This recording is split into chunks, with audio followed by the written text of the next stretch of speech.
सालों की मेहनत है, तो फीलिंग तो बहुत अच्छी थी। घर पे भी बताया, सब बहुत खुश हैं।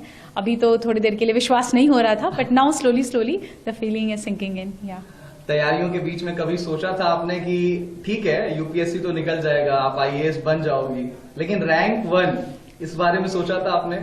मैंने तो नहीं, पर मेरे भाई ने हमेशा से ही सोचा था। लास्ट ईयर भी जब मैंने इंटरव्यू के बाद I miss the cut off by 12 marks, उसने यही कहा था कि तुम चिंता मत करो, तुम फिर से लिख जाओगी, you will again clear it, और तुम्हें भगवान ने रैंक 1 के लिए ही बचा के रखा है। एंड आई थिंक आज उसकी बात सच भी हो गई कहीं ना कहीं।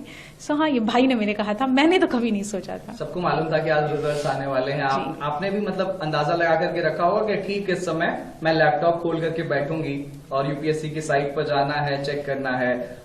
लोगों के भी एंटिसिपेशन होंगे कि इस बार शक्ति क्लियर कर लेगी।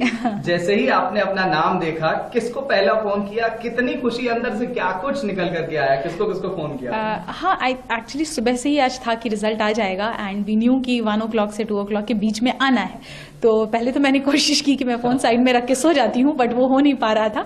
एंड जैसे ही रिजल्ट का PDF अपलोड हुआ और मैंने डाउनलोड किया, तो मुझे सबसे पहले मैंने पापा को फ़ोन किया, पापा को बताया, उसके बाद मम्मी को फ़ोन किया। उसके बाद मुझे इंस्टीट्यूट से ही कॉल आया था, जब मैं काफ़ी घबराई हुई थी कि सर पता नहीं PDF गलत है या फेक है। सर ने फिर बोला नहीं, हमने आपका रोल नंबर क्रॉस वेरीफाई किया है, आप ही का रोल नंबर है। तो that's when finally I accepted कि it's done, it's happening. Hindustan में हर एक युवा का सपना होता है, 12वीं तक तो कम से कम होता ही है कि उसे यूपीएससी क्रैक करना है। और उत्तर प्रदेश और बिहार, आप तो उत्तर प्रदेश प्रयागराज की धरती से आती हैं। आपने इंटरव्यू के दौरान भी, जो मॉक इंटरव्यू मैंने देखा, उसमें प्रयाग से रिलेटेड क्वेश्चन पूछा गया था। तो प्रयाग को लेकर के क्या कुछ मैसेज, और उन तमाम जो एस्पिरेंट्स हैं जो आपकी तरफ आज देख रहे हैं, उनको क्या मैसेज देना चाहेंगी? प्रयागराज तो मेरी जन्मभूमि भी है, so it's always very close to my heart. I think that place has played a lot of role in shaping me who I am. I think aspirants की बात करें अगर, तो हर बच्चा आई थिंक अपने मेहनत, अपने एंड से तो पूरी कोशिश ही करता है। थोड़ी सी कमियां हैं जो अगर इंसान में रह जाती हैं, जिस वजह से मे बी हम चूक जाते हैं किसी पर्टिकुलर अटेम्प्ट में। What we need to do is just reflect back, क्या गलतियां हुई, उस पर काम करेंगे। वरना ये हमेशा दिमाग में रखना है कि यूपीएससी सिर्फ एक एग्जाम है, it's not more than life, not anything more important then your life it is. So I think ये चीजें हैं जो बच्चों को अपने दिमाग में रखनी चाहिए। मम्मी पापा से बात हुई? जी हाँ, बिल्कुल, सबसे पहले उन्हीं से बात हुई। हाँ, और आज कोई मंदिर जाने की तैयारी है? ढोल नगाड़े कुछ बज रहे हैं घर पे? मंदिर तो मैं आज सुबह ही होके आई यहाँ पे, तो इसलिए हाँ, डेफिनेटली इसके बाद मैं यहाँ से निकलूंगी तो मंदिर ही जाऊंगी। अच्छा, ये आपका 5वां अटेम्प्ट था?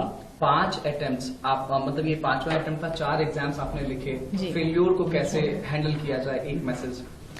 आई थिंक अगर आपको अपने ऊपर कॉन्फिडेंस है कि you can work on it, कि जो गलतियां हुई मुझसे सुधारी जा सकती हैं, खुद के ऊपर सेल्फ कॉन्फिडेंस, पेरेंट्स का सपोर्ट, आई थिंक फैमिली का साथ, इतने से हो जाती हैं चीजें, हैंडल हो जाती हैं। 2 से 3 टिप्स अगर आप जल्दी से आप देना चाहें एस्पिरेंट्स को जो तैयारी कर रहे हैं, आज आपकी तरफ देखना चाह रहे हैं, तो वो क्या होंगे?